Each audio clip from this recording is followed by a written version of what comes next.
harus segera cepat.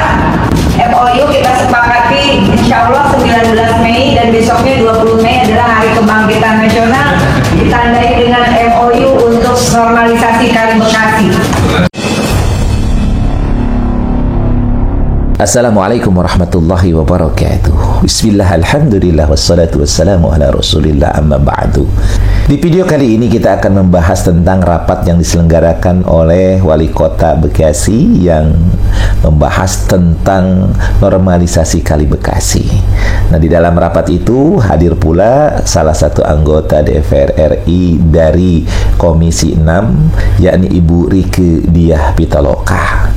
Sebagaimana kita ketahui bahwa Ibu Rieke Diah Pitaloka dengan Bapak Tri ini adalah merupakan berada dalam satu partai, yakni Partai Demokrasi Indonesia Perjuangan atau PDIP. Nah, di dalam rapat itu hadir pula pejabat dari PJT dan pejabat-pejabat terkait. Di dalam pembahasan itu kita melihat bagaimana ada hal yang menarik, yakni berkaitan bahwa rapat itu membahas tentang normalisasi Kali Bekasi, yang dimana normalisasi itu memang adalah merupakan salah satu agenda yang dijalankan oleh Gubernur Jawa Barat. Untuk lebih jelasnya apa yang terjadi pada rapat tersebut, kita saksikan pada video berikut ini.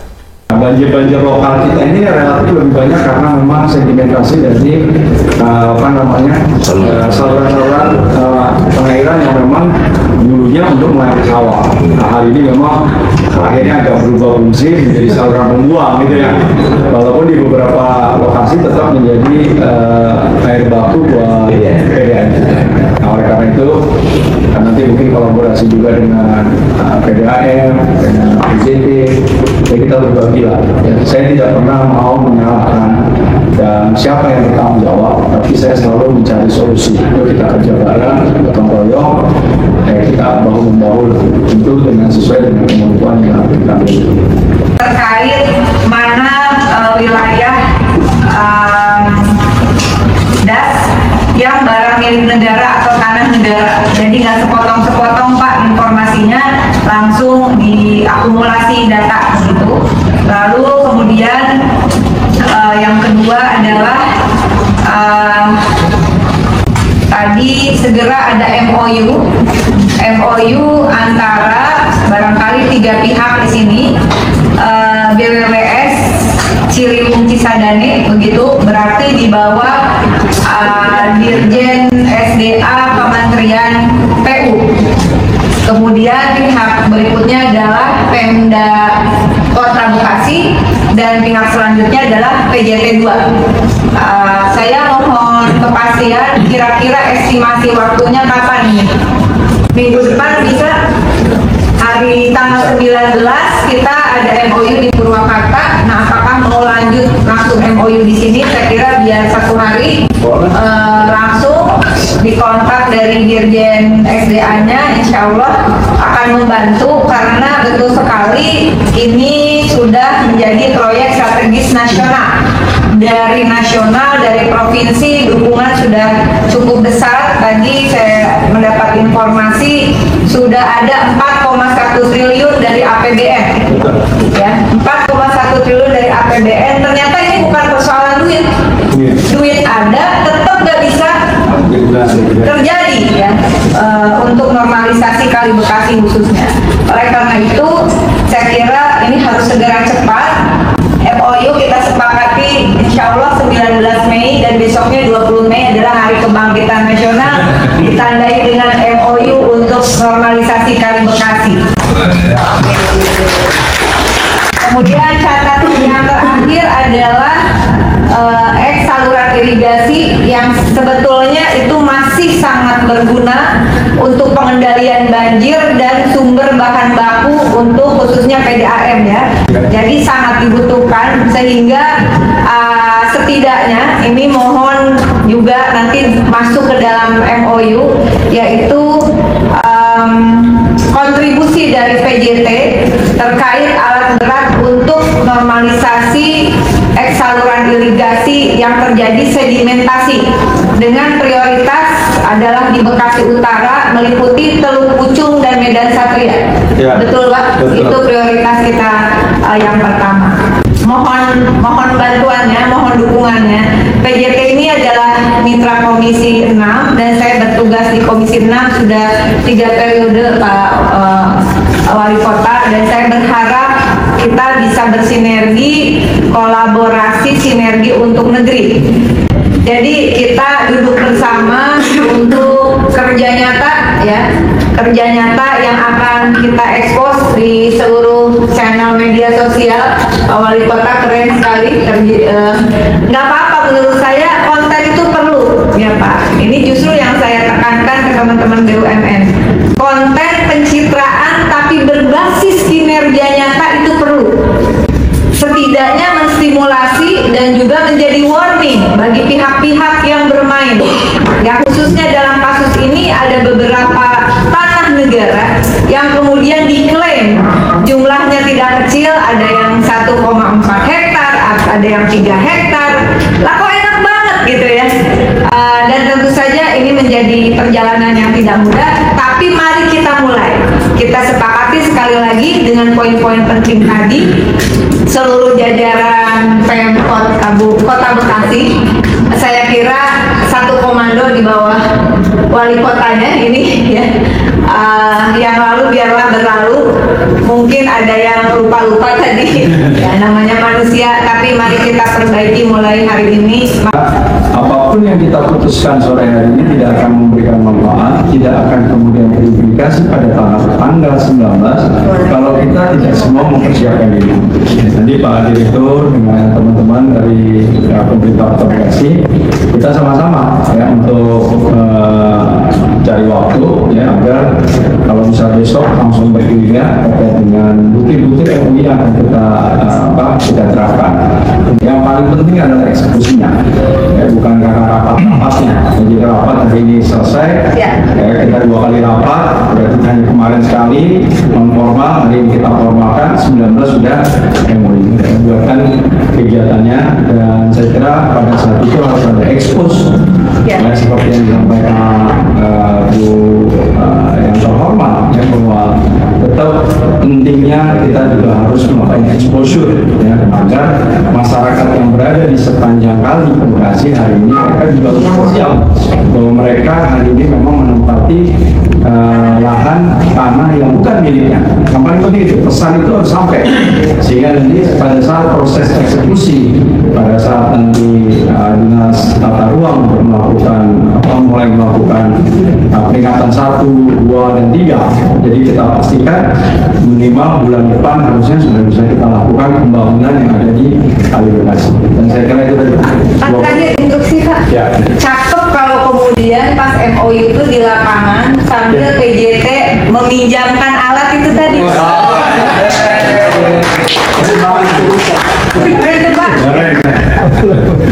Jadi nanti lihat tempatnya di mana, apakah tetap di PGP atau di Birsan atau di tempat yang mungkin yang langsung bisa diteruk. Nah, yang langsung bisa dikerjain. Ya. Saya kira itu mungkin ada tambahan buat Pak Direktur.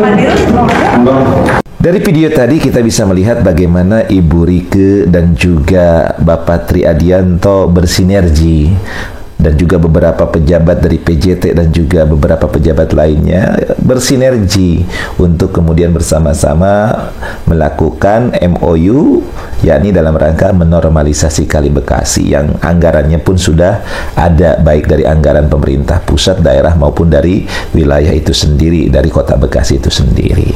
Nah, tinggal nanti adalah MOU dari semua kalangan atau semua pihak yang terkait dalam masalah ini.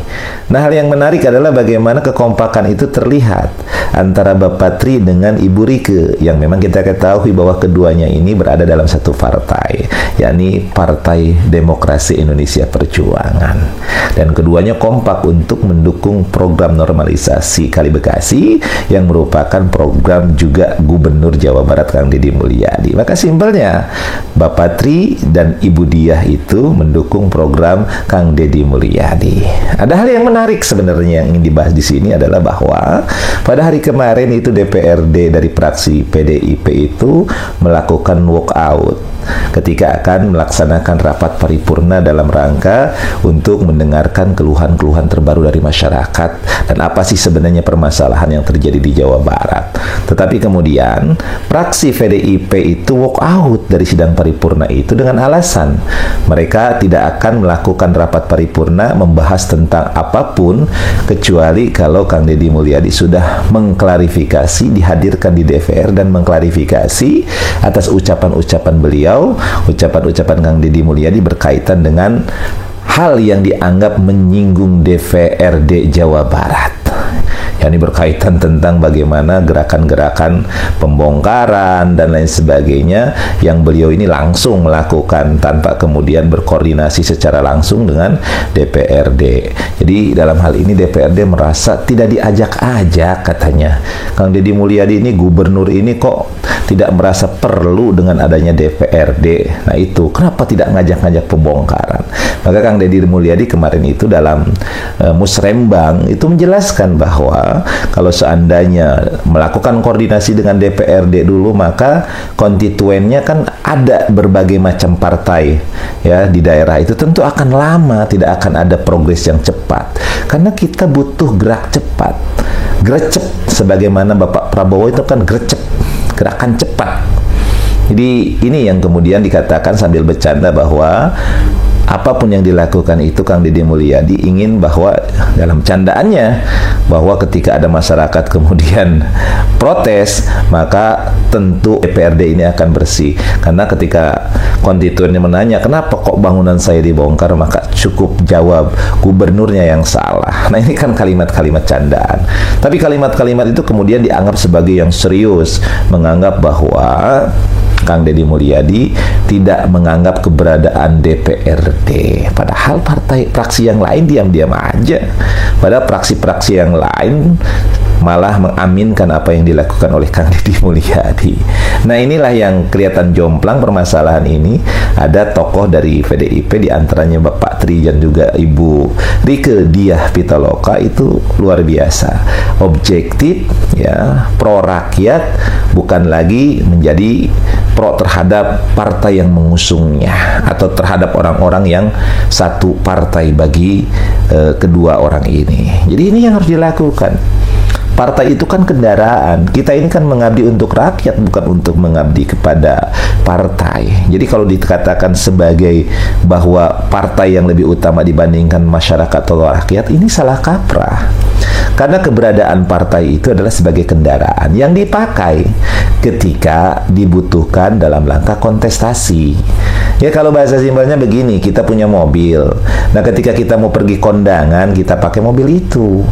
Kalau sudah selesai kondangannya, masa kita pakai-pakai terus? Kan enggak juga. Maka kita sehari-hari sebagai yang punya rumah, hidup sebagai layaknya hidup dalam keluarga. Kan begitu. Atau di pekerjaan. Kita punya mobil itu untuk kerja, transportasi, kita berangkat ke kantor. Maka ketika kita berangkat ke kantor, kita naik mobil. Sampai di kantor ya udah, tinggalkan di garasi, tinggalkan di parkiran. Nah, kita melakukan aktivitas sebagai kegiatan utama kita apa itu? Ya kita bekerja. Nah, begitupun ya, para pemimpin-pemimpin ini, mereka ini adalah dari partai-partai. Ya, karena memang demikian mengaturnya. Maka partai itu bukanlah sebagai tujuan utama, tetapi sebagai sarana, sebagai transportasi untuk mengantarkan kepada tujuan pokok. Apa itu? Menjadi pemimpin bagi masyarakat rakyat yang dipimpinnya. Apakah dia kepala daerah, apakah dia menjadi pemimpin nomor 1 di negeri ini. Kan begitu. Jadi ini harus dipahami oleh para politisi-politisi ini ya. Jadi partai itu bukanlah sebagai tujuan. Partai itu sebagai sarana untuk kemudian agar menjadi seorang pemimpin yang setelah menjadi pemimpin maka dia kemudian memberikan yang terbaik bagi masyarakat-masyarakat yang dipimpinnya.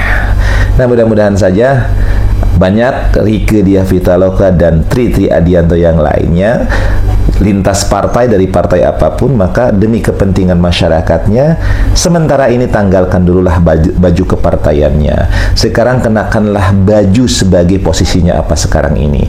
Kalau dia adalah sebagai pejabat pemerintah, sebagai wali kota, jadilah wali kota yang baik untuk seluruh warga masyarakatnya. Dan kalau dia menjadi anggota dewan, maka jadilah dia sebagai penyambung apa yang diinginkan oleh masyarakat dan rakyat yang memilihnya. Mudah-mudahan bermanfaat. Wallahu muwaffiq ila aqwamit thoriq. Assalamualaikum warahmatullahi wabarakatuh.